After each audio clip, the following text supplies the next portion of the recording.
Is there new hope for Warzone's anti-cheat? Halo Infinite's next update offers some big improvements. Nvidia are spending $10 billion so you can buy a GPU, and much more on Today in Gaming.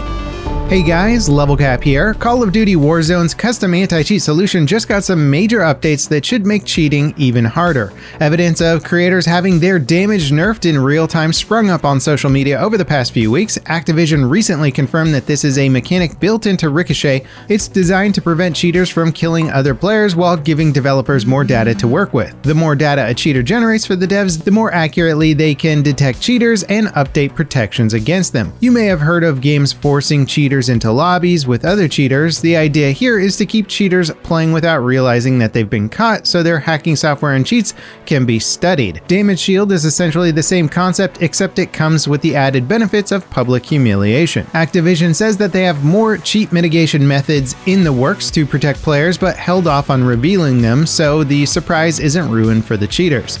They're also expanding their hardcore violation policy to all Call of Duty titles utilizing Ricochet, and until now, only Vanguard had a strict policy of banning all accounts associated with a cheater. Going forward, cheating in any Call of Duty game from 2019's Modern Warfare and newer will result in all of your Activision accounts getting permanently banned, not just one you cheated with. Trying to hide your PC or IP address to avoid bans will also end up getting your accounts permanently banned. Ricochet has been the first real sign of hope for the future of Call of Duty regarding a proper anti-cheat solution. Until it was implemented earlier this year, Warzone matches were rife with hackers and cheaters. It often felt like the game had no anti-cheat solution at all, even though it actually did. Cheating has ballooned into a worldwide phenomenon during the Battle Royale craze. Multiplayer titles have always had cheaters, but in recent years, cheat creation and distribution has turned into a multi-billion-dollar industry with dozens of providers pulling in hundreds of millions of dollars per year. Now that Ricochet seems to be working as intended, the real question is if Warzone 2 will ship without game-breaking exploits ruining every major update. Warzone's updates have been a mixed bag of welcome changes, new content, and massive exploits. Activision says Warzone 2 is being built from the ground up as a new experience. Hopefully that means no more flying cars and invisible players.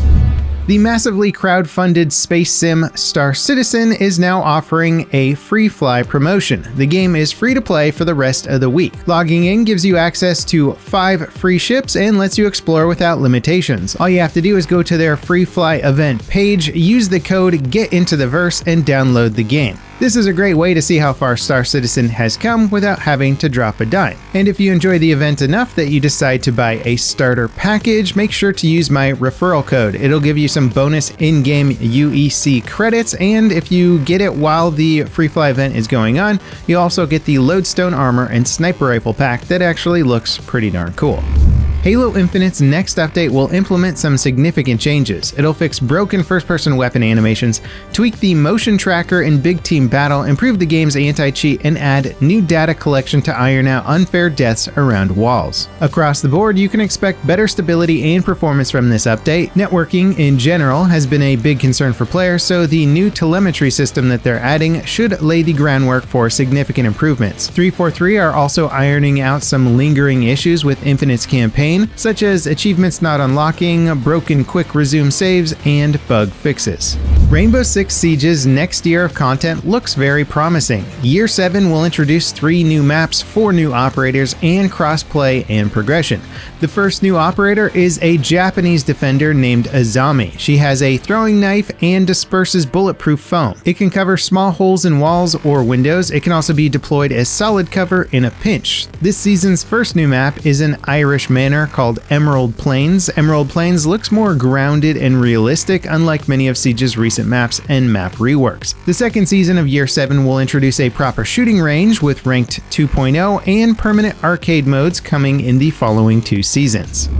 Nvidia are potentially spending more than $10 billion to get enough parts for their upcoming RTX 4000 series GPUs. The new GPUs are expected to be revealed this year, and there are big concerns about their availability. We've gone nearly an entire hardware generation with people still unable to buy new hardware without getting extremely lucky or forking over hundreds of dollars above MSRP. According to reports, Nvidia has spent at least $9 billion so far on buying up inventory in 1 quarter alone. The excessive spending could mean higher than usual MSRP for Nvidia's upcoming hardware. Thanks to additional tariffs and the pandemic, pricing for all electronics has skyrocketed in the last few years. If people are buying up hardware despite the high prices today, there's little incentive for Nvidia to drop pricing in the future.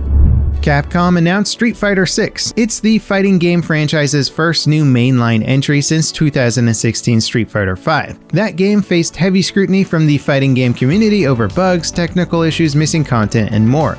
In 2018, they released the arcade edition that fixed most of the original release's issues. Capcom haven't released many details about the sixth game yet.